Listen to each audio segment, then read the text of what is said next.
सुनहरा घोड़ा और राजकुमारी मेहर की जादुई कहानी। बहुत समय पहले की बात है। नीलगिरी राज्य में एक सुंदर, बुद्धिमान और दयालु राजकुमारी रहती थी। राजकुमारी मेहर। वह हर सुबह जल्दी उठती, अपने बगीचे में फूलों को पानी देती, पक्षियों को दाना खिलाती और घायल जानवरों की सेवा करती। राज्य की जनता उसे अपने बच्चों की तरह चाहती थी। राजकुमारी का सबसे प्रिय स्थान था नीलगिरी जंगल। वहाँ की हरितिमा, बहती नदियाँ और चहचहाते पक्षी उसके दिल को सुकून देते थे। एक दिन जब वह अपने अंगरक्षकों से दूर अकेले गहरी जंगल की ओर चल पड़ी, तो उसने एक रहस्यमयी झील के किनारे एक अनोखी चमक देखी।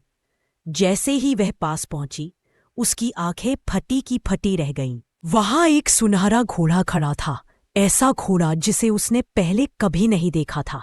उसकी त्वचा सोने जैसी दमक रही थी और उसकी आंखों में एक उदासी थी जो सीधे दिल को छू जाए। राजकुमारी धीरे से बोली, तुम कौन हो सुंदर प्राणी? क्या तुम तकलीफ में हो? घोड़े ने इंसानी आवाज में उत्तर दिया, मैं एक श्रापित राजकुमार हूं। राजकुमार आरव, एक दुष्ट जादूगरनी कालीरा ने मुझे यह रूप दे दिया क्योंकि मैंने उसकी बुराई का विरोध किया था। अब मैं तभी मुक्त हो सकता हूं जब कोई निस्वार्थ भाव से मेरी मदद करे। मेहर को यह सुनकर दुख हुआ।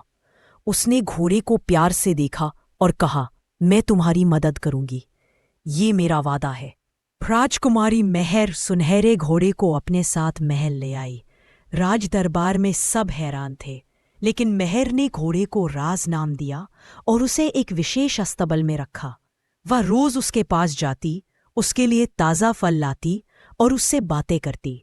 धीरे धीरे राज और मेहर के बीच एक अनकहा रिश्ता बन गया, विश्वास और स्नेह का। परंतु श्राप तोड़ना इतना आसान नहीं था। एक दिन राज ने कहा, मेहर, मुझे अपनी असली रूप में लौटने के लिए 3 चीज़ों की ज़रूरत है। 1, चांद की झील का जल, 2, नर्मदा पर्वत की नीली कमल और 3, सच्चे दिल की एक बूंद आंसू। राजकुमारी ने बिना एक पल गंवाए यात्रा शुरू की। 1, चांद की झील। मेहर ने गहरे जंगलों, ऊंचे पहाड़ों और तेज तूफानों को पार किया। चांद की झील तक पहुंचना आसान नहीं था। झील पर एक पहरेदार नाग बैठा था। मेहर ने साहस दिखाया और जब उसने नाग को बताया कि वह अपने मित्र के लिए यह पानी चाहती है, तो नाग पिघल गया और झील का एक कंचन कलश उसे दे दिया। 2, नीली कमल की तलाश। नर्मदा पर्वत तक पहुंचने के लिए मेहर को गर्म रेत और बर्फीली हवाओं से लड़ना पड़ा। अंत में एक रहस्यमय तालाब के बीच उसे वह नीला कमल खिला मिला, लेकिन एक शर्त पर। वह इसे बिना किसी स्वार्थ के ही ले सकती थी। मेहर ने वादा किया कि वह इसे सिर्फ दोस्ती और करुणा के लिए ले जा रही है। तालाब ने उसे फूल सौंप दिया, सच्चे आंसू।